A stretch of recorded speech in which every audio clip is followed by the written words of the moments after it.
হযরতে সুলাইমান আলাইহিস সালামের জামানায় এক লোকের পাখির বাসা থেকে ডিম চুরি করে খাওয়ার বদ অভ্যাস ছিল। লোকটির অত্যাচারে পাখিগুলো অতিষ্ঠ হয়ে হযরতে সুলাইমান আলাইহিস সালামের কাছে নালিশ করলো। সুলাইমান আলাইহিস সালাম একটি জিনকে বলল, যখনই ওই লোকটা গাছ থেকে পাখির ডিম পাল্টে যাবে তখনই তুমি ওই লোকটিকে ধাক্কা দিয়ে ফেলে দিবে, যাতে আর কোনোদিন পাখির ডিম চুরি করে না খেতে পারে। পরের দিন লোকটির চিরাচরিত অভ্যাস অনুযায়ী ডিম চুরি করার উদ্দেশ্যে গাছে উঠবে এমন সময় একজন ভিক্ষুক এসে খাবার চাইলো।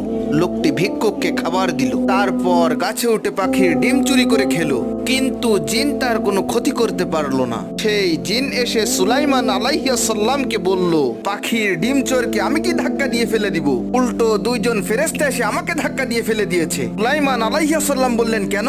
জিন বলল, সে গাছে ওঠার আগে দান করেছিল, যার কারণে তার আসন্ন বিপদ কেটে গেছে এবং আল্লাহ তাআলার রহমত নাজিল হয়েছে।